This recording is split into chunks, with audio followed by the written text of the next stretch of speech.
If you are pressing play, congratulations. That means you have a championship on the line. And if we happen to play a small role in that, that warms our hearts. And if you are still searching for great advice, great stats, great community in this fantasy land, patreon.com/BrotoFantasy is where you can get it. And also, don't forget the Fantasy Football by Broto app that will give you every single stat you need to make every single decision you need to make this week. That's it. This is it. Unless your league is one of those week 18 championship weeks, if that's the case, and that. But yeah, this is it, man. It's do or die right now. The anxiety is high, the excitement is high, and I'm high on life. Let's get it started. Hello, everybody, and welcome back to the Broto Fantasy Football Podcast presented by BrotoFantasy.com and the Fantasy Football by Broto app, the only tool you need to dominate fantasy football. So I'm going to start this off right and proper and let you guys know that in one of my championship games this week, I am facing this guy that I'm going to welcome in right now, my brother, the best damn fantasy analyst in the land, Mike Petrop. What's good, bro? What up, team? It's me versus Mike in the Tingle League. The Tingle League is the oldest league of Broto. Our first 12 listeners who wanted to join a listener league. We're in this league and still in this league. Yep. How many years later? This is like our 7th year running of this league. Me and Michael have juggernaut. Yeah, I will say, juggernauts. You know, a lot of teams will get to the playoffs. You'll get bounced, and you'll be like, "Oh, my team was the best. I should have won this year." Mine and Tim's teams were the best. I'd say we're both ahead in points by like 200 points the entire year. So everything went according to plan in terms of the luck versus skill aspect of fantasy football, as they say. Unlike our home league, where Michael is in the championship right now after probably his worst draft he's had in how many years? Yeah. Maybe ever. A lot of wheeling and dealing. Lots of wheeling and dealing. Got himself to the championship. Me, on the other hand, second in points, 10th in the standings. That's just how it be sometimes. I'll tell you one thing, Tim. This Jets shirt I'm wearing right here. The Jets play tonight against the Browns. The Jets have not treated me right throughout my entire life. Do I need them to treat me right tonight. In the home league, I have Breece Hall, and I'm starting the Cleveland Browns defense. So 10 Breece Hall receptions and a touchdown, 7 sacks, and a couple touchdowns defensively for Cleveland would just be tremendous.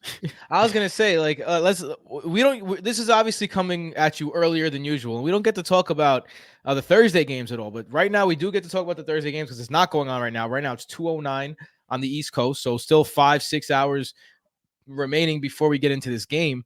And usually we're recording during the game, but it's our mom's birthday tonight, so we had to move it up. Jason's holding a taco night at his house, the special guest, and so we move it up so it gives us a chance to talk Thursday. So let's talk Thursday. Oh, I also happen to be off from work, and Michael's also not at work right now, so that also worked out. So Michael, the first decision is a decision that you actually had to make and that I actually had to make, and it makes me nervous / confident that we both made the same decision.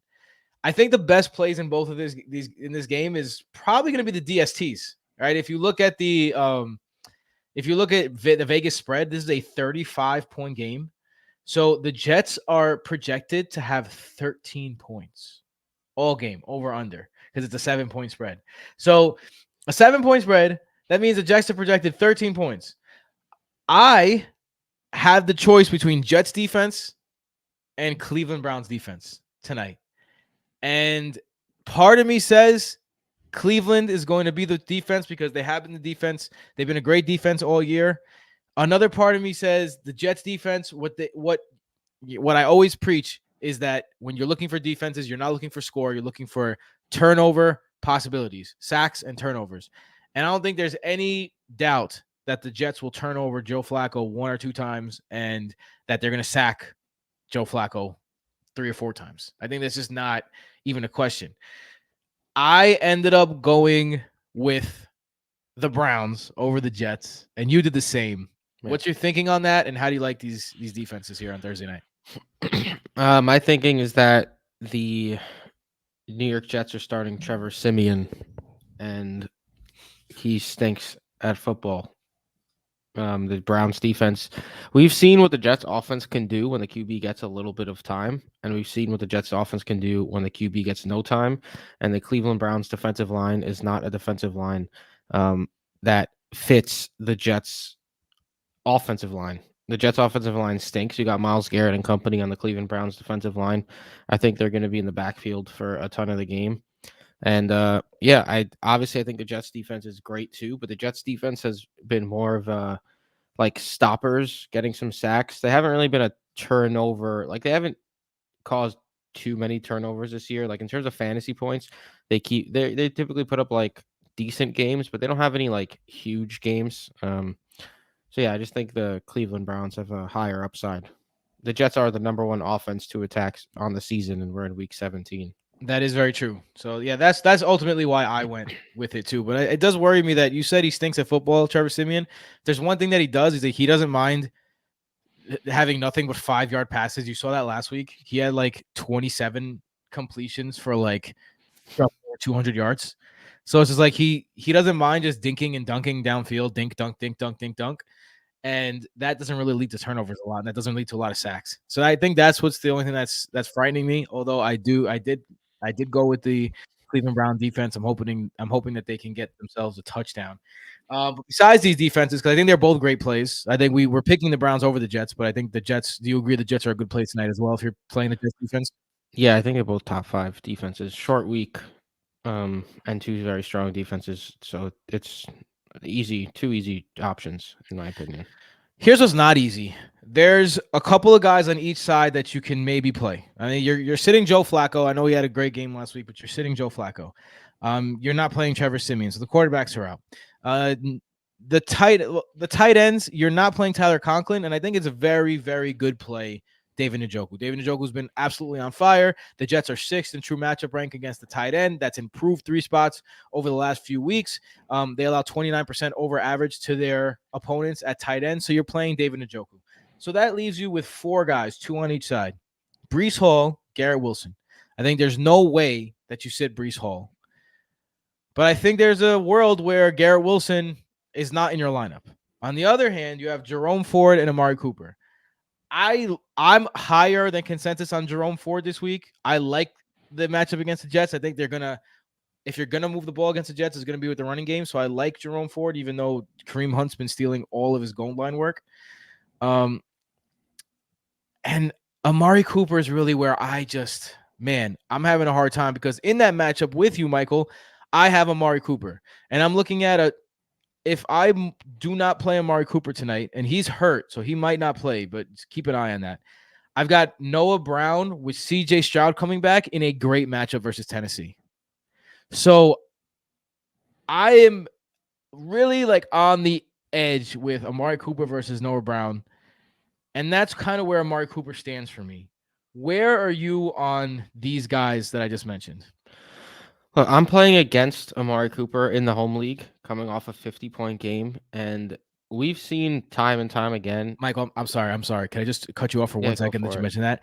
I just want to say this. Our league has 2-point bonuses for 200-yard games, right? So if you have 100-yard games, you get a 1-point bonus, and you get a 2-point bonus for 200-yard games. The kid who lost, shout out to James, who's also a supporter on the show, patron, great fantasy player, had himself a great season this year. He lost by the margin of the bonus. He lost by less than 2 points. The guy that he was playing needed Amari Cooper to put up 200 yards to win, and he just squeaked on out against James, who led the league in points by like 250. And oh man, it's hard to go down like that. It's hard. That's a hard pill to swallow. The year that I had Alvin Kamara score 6 touchdowns, I had Alvin Kamara. I was the first place team in the semifinals. I lost by a crazy score, like 160 to 158 or something like that. And the next week, when I would have been in the championship, Alvin Kamara scored 6 touchdowns, and I will never get over that. Those are the hardest pills to swallow, man. The hardest. But anyway, go ahead. Yeah. Yeah. So I'm playing against Amari Cooper in the home league, and I'm ecstatic about it.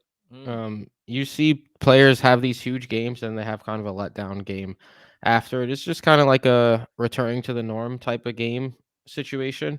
And we've seen Amari Cooper. We know how up and down Amari Cooper is. The dude's a veteran. It's just in his nature.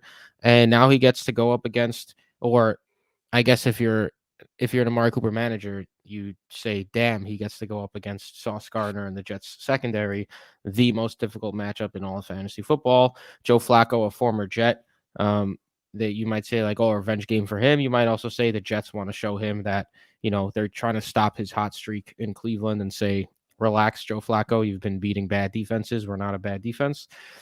So I do think this is a very difficult matchup for Amari Cooper, and I'd be very concerned playing Amari Cooper this week.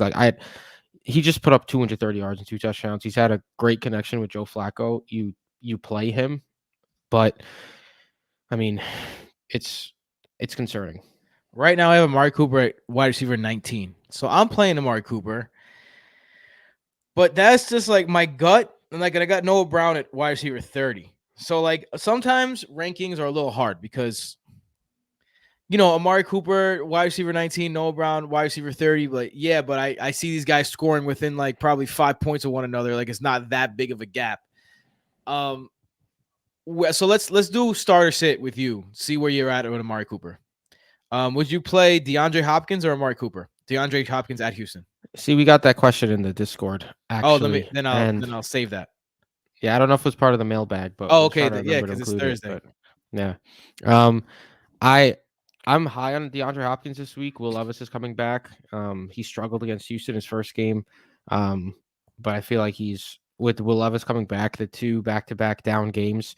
DeAndre Hopkins hasn't really strung together many bad games in a row this season, so I do think he's in a prime bounce back spot. And then you got Amari Cooper is in a tough spot, but he just put up 50 points. So it's not a position I envy if you have to choose between those two. In my heart, I lean DeAndre Hopkins, but sitting Amari Cooper after the game last week would be very difficult. What about Nico Collins looking like Stroud's coming back? I still lean Amari Cooper a little bit over Collins. And what about Deontay Johnson, who's on a hot streak? Cooper. All right, Deontay Johnson can suck it. So, I mean, how about Garrett Wilson? Both these guys in this game. Cooper. All right, so you're not super low on Amari Cooper. You're still playing him as a low range wide receiver 2 at this point. Yeah, just because if you want him to line up against DJ Reed. DJ Reed is very good, but he's not Sauce Gardner. Like you saw Jalen Waddle catch some deep balls on DJ Reed. Like you want that to happen and him to be force fed during those opportunities. Yeah, for sure. All right, let's go to the Jets side though. Garrett Wilson. How you feeling about Garrett Wilson? How you feeling about Breece Hall? I mean, Breece Hall, I'm gonna play. He's coming 2 of his last 3 games. He's been the RB1 and RB2 overall on the week. So yes, there's some downside, difficult matchup. He's likely to not put up another 35 plus point game. But this guy is 2 of his last 3 games with 10 or more receptions, or 9 or more receptions. He's getting a shitload of work, and they're running the offense through him. So I feel like it's very difficult to sit Breece Hall. And then Garrett Wilson, he's kind of settled in as a low end wide receiver 2, high end wide receiver 3, more of a high floor, low ceiling guy. It depends on your options, but I'm okay starting Garrett Wilson as well in a wide receiver 2 or 3 slot. Both of these teams really make it hard on the quarterback and on the wide receivers. And finishing up, because you didn't mention it, well, how do you feel about Jerome Ford? I told you I'm a little bit higher than consensus on Jerome Ford this week. I think that he's in the RB2 range because of that Jets defense. That's how you I have him actually at RB29, which is still above consensus, but basically a flex play. How are you feeling about Jerome Ford? I'm not huge on Jerome Ford. I never really am, just because he splits so much work with Kareem Hunt. Kareem Hunt tends to come in at the goal line fairly often as well. Very annoying. As someone who has Jerome Ford and got bounced. Oh man. Shout out to Nick, who he told me to start Tyler Algier over Noah Brown on Crunch Time. And if you don't know, Crunch Time is our live show that we do every Sunday afternoon. And we have our writers there sometimes. We're there sometimes. And Nick is one of our writers, one of our longtime supporters and writers. Shout out to him. He does the Sleepers and Bus article.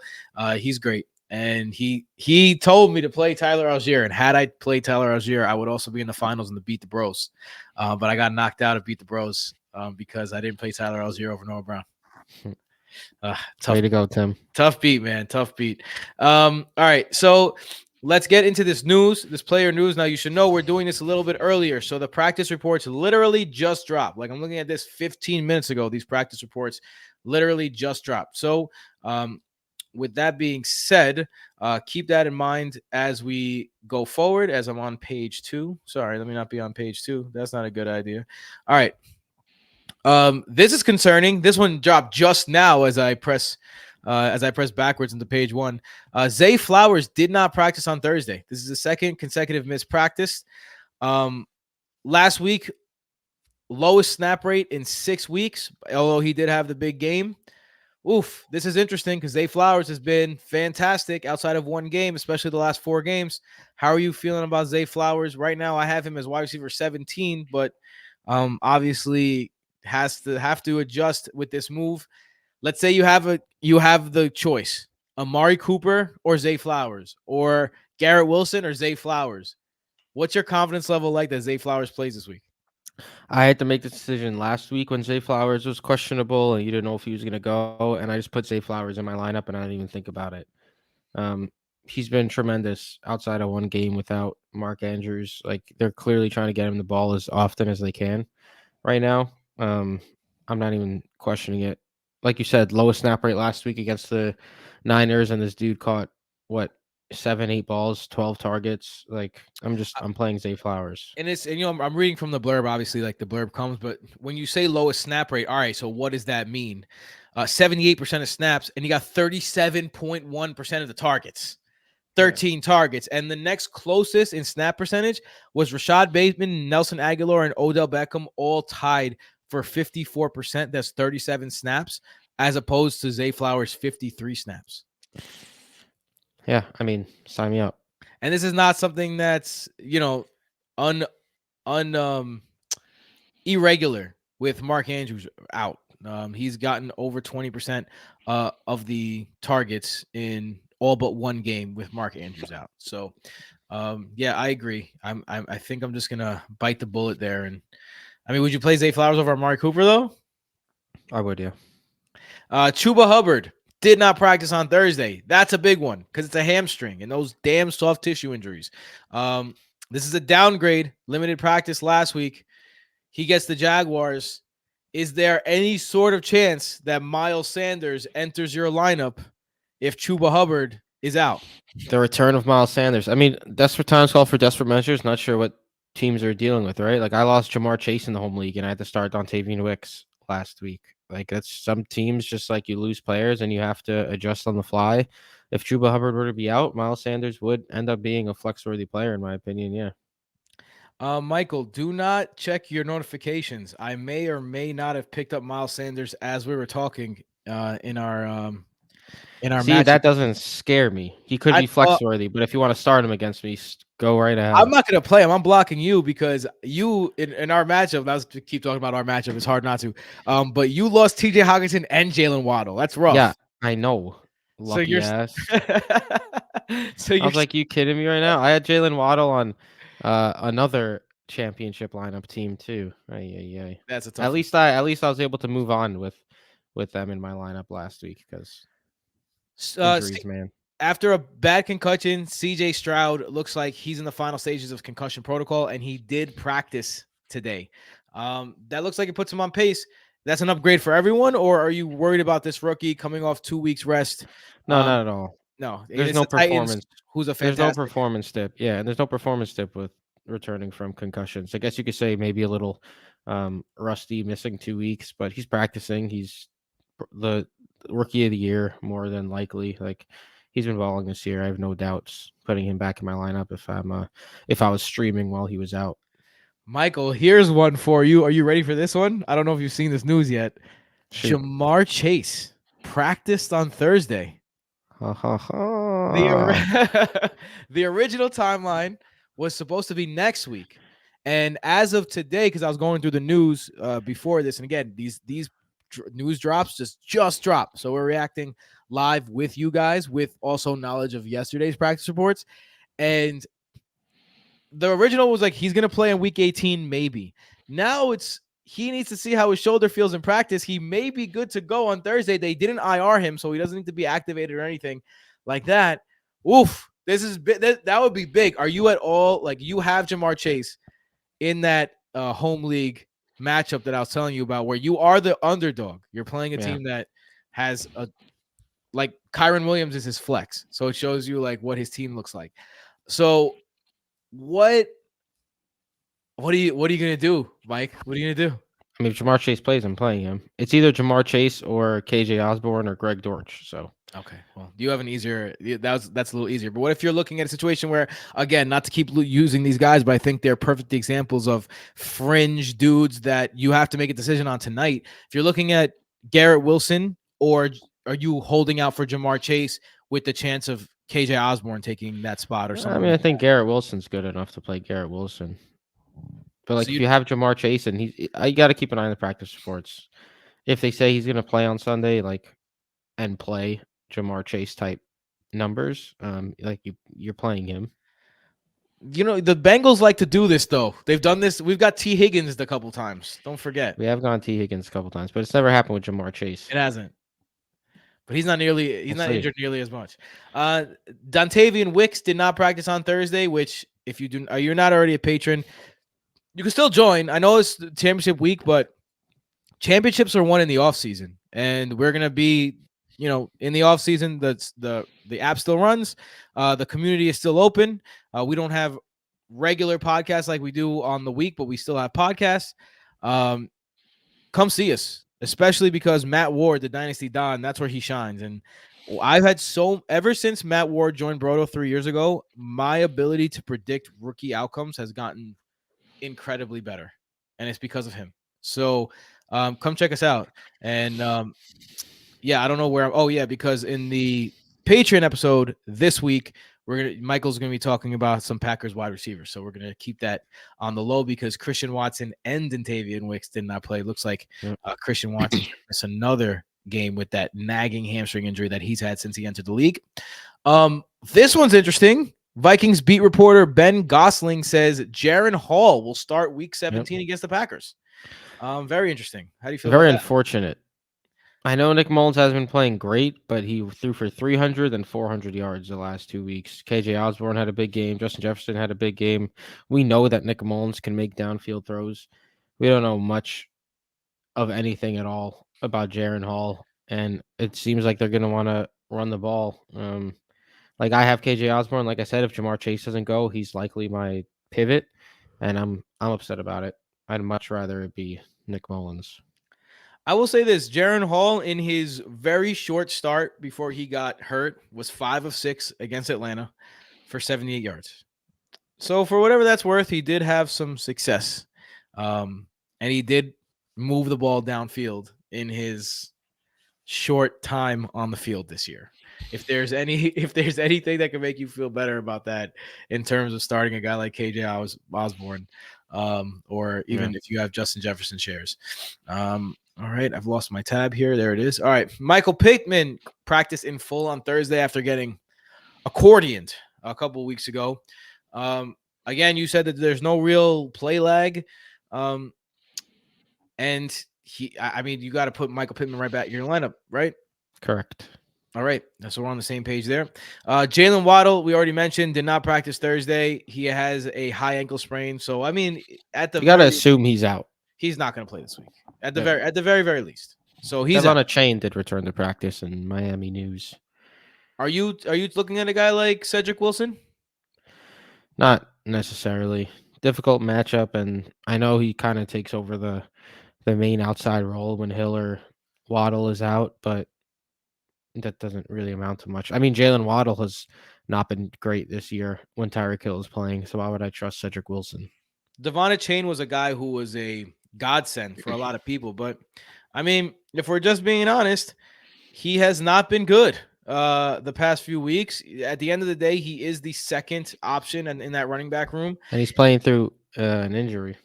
And that toe injury that kept him out of practice yesterday, but he is back. It's been, I mean, the last 4 weeks he's played, it's just been a downward slope of RB3, RB24, RB29, RB52. You have him in a championship matchup, Michael. How are you looking at Yeah, David Chain? What's your expectations? it's very upsetting to see the course over the last 3 weeks because I mean, one or two plays he breaks it out and he's gonna have a big game, but then like if it doesn't happen, we saw last week was the lowest of lows that we've seen of Devon Chain this season when active and healthy, I suppose, like he is playing. But it's obviously makes it a lot tougher to trust him. Like for instance, in the home league, I'm starting Brees Hall, I'm starting Ken Walker, and then I have Devon Chain and Zamir White. If Josh Jacobs is out, I would highly consider starting Zamir White against Indy over Devon Chain in a difficult matchup against the Ravens. It's a whoever starts at running back for the Raiders is in a good matchup this week. Yes. I love whoever starts at quarterback for the. I mean, at running back for the Raiders, um, for sure. Let's move on here. Tyreek Hill, keeping with the Dolphins, also practiced this Thursday. I mean, you're gonna definitely start Tyreek Hill. Obviously, he Yep. is the best fantasy player in fantasy probably this year, the most consistent. That's for damn sure. He does get the Ravens, who are a bad matchup for the wide receiver. Really nowhere to go from there, but they're not as bad as like avoid Tyreek Hill type bad matchup. So I think you're running him out there with absolute confidence. Yep. Yep. Brown, you should know this. I do think this is important. I know that me and you with the kickers, it's not really. Oh, We the Dustin Hopkins injury? Dustin Hopkins is out, and Riley Yeah. Patterson looks like he's going to be the guy. Riley Yo, Patterson has had I'll some. tell you one thing. Yes. There are a lot of best ball league championships this week. Anyone who had Riley Patterson is probably like, hell yeah. Yeah. Because he was cut and now he's back on a team just in time for a decent kicking matchup against the Jets. He made 15 to 17 with the Lions before being released. So, Yeah. I mean, the Jets are a good defense that tend to keep people out of the end zone, and field goal kickers are very good against them. And Dustin Hopkins is the number one field goal kicker on the year this year. So that there's something to be said about Riley Patterson. Just putting that out there. Trevor Lawrence, who is significantly less handsome than C.J. Beathard, is going to play. So level of quarterback play up, handsomeness a little bit of a level down. Uh, if you don't know, C.J. Beathard, surprisingly handsome, It's like you say it every episode shockingly now. handsome. But anyway, he's been sucking. And Michael sent a message to the Discord, and we had this argument, I think, like 5 weeks ago, where I said, like, I don't know how everyone's already crowning Trevor Lawrence. This guy really hasn't done anything. And, people were giving me pushback, but since then, I'd say you and Jason are definitely on that train. And Michael put T-Law equals mid. Yeah, dude. So, I mean, obviously he's a better option in terms of football playing. Again, not in terms of handsomeness, than CJ Beathard. I mean, obviously he pre-practiced. Obviously, this is a good news for everyone with Jaguars. Yeah, they need to win. I, Epic downfall that they're currently having. I mean, if they can't beat Carolina, they deserve not to make the playoffs. Fair enough. Yeah. By the way, big week incoming for Travis Etienne. Chris Rodriguez I don't know. on injured reserve. This kind of sucks, man, because Chris Rodriguez looked good running against the Jets last week. He looks pretty solid. He's a bruiser, and they like him there. And low key, I wish I would have mentioned this on the pod, but low key, I picked up Chris Rodriguez in both leagues that I was still alive in Yahoo. I picked him up in both of my my what do you call leagues? My dynasty leagues. I picked him up in the playoff teams that I have in Sleeper. I just kind of rostered him everywhere, although I didn't play him, and it would have been a good play. But I think, not to talking about Chris Rodriguez too much because this doesn't matter for championship week, but keep an eye on him. I think that if the same coaching staff is not coming back next year, so that could either be a very, very, very good thing for Chris Rodriguez because he has a fresh set of eyes on him, or it could be a bad thing because the coaching staff that liked him isn't there anymore. Either way, I think Chris Rodriguez is worth a dynasty stash. And Brian Robinson looks like he's going to play. I had as one of my confidence plays this week, I had Antonio Gibson. Obviously, I'm going to be scaling that back if Brian Robinson plays. But if Antonio Gibson gets all the carries here, I don't care if it's against San Francisco. I'm going with Antonio Gibson. Like, how are you feeling about that? Antonio Gibson has never done anything in his life, and I wouldn't say never. He had that one good fantasy season. every time you think he's gonna do something, he doesn't. Oh, That's Brian Robinson's out, Antonio Gibson time, and then it's Chris Rodriguez. So whoever they're probably gonna lift someone from the practice squad and make them the lead back instead because Antonio Gibson just never gets that role. So in championship week, there's a 0% chance I'm trusting Antonio Gibson. all right. Let's end this on the big news, Michael, because the rest of these are Wednesday practice reports. The big news: Russell Wilson is BENCHED benched. Did I spell that right? Scrub. I mean, he's been having a solid season. He's been having a solid on paper season Yes, you're right. because he either gets sacked, throws the ball away, or dumps it down 4 yards. Every 28th throw, he'll throw it downfield, and Cortland Sutton will make a miraculous catch because he's a giant human, and people will be like, "Russ is back, let him cook." He sucks. I will say this, man, as a workers' rights advocate, I don't like this at all because this saves the team $37 million guaranteed, and I don't like that.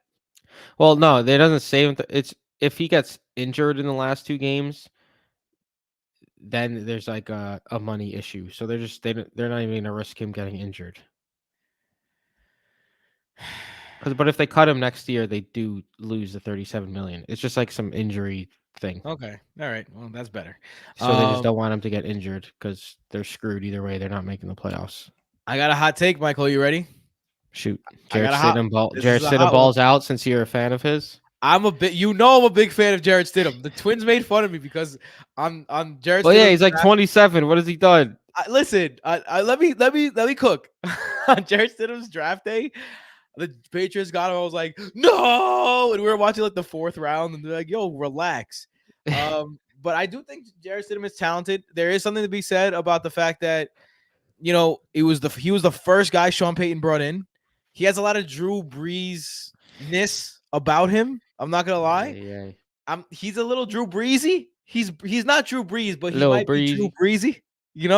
And he gets the Chargers, the Clippers. He gets the Chargers, who are packed up and ready to go home. I got Jarrett Stidham at QB 17 this week.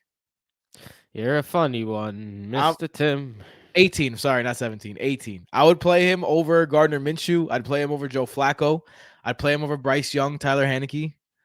I'd even play him over Trevor Lawrence versus Carolina. If you're in a 2-quarterback league. I would not. I have nothing else to say about that. Remember this. Jarrett Stidham hot takes is how we're going to end the championship preview news segment. Don't forget, patreon.com. Michael, you want to hit that banner? I don't even know where the banner is. We have so many freaking folders. Patreon.com/Broto Fantasy. You can follow us on Twitter/X. It's official. I have my I'm gonna need to update Twitter because it doesn't work anymore. I wanted to keep the blue bird. I didn't want to see that stupid ass. You still have the bird? I still have the bird. Look, I can prove it.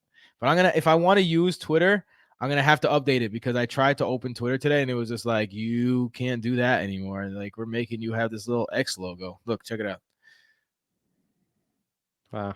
I got the Twitter bird, and then when I try, oh no, it's working now. Hey, yes, I still got the Twitter bird right there. Look at that. That's how I'm living. I'm living in the Twitterverse. So patreon.com/Broto Fantasy. We got our confidence plays. And for the last time this year, Michael, what are you eating tonight? Tacos with you. We're both eating tacos. We're having a taco party for my mom. It's her birthday. Everyone wish the GOAT mom happy birthday when you get a chance on the Discord or anything like that. And yeah, that's it. See ya. We'll see you just around the bend in the Patreon episode. See you then. See you another time. Peace. Later.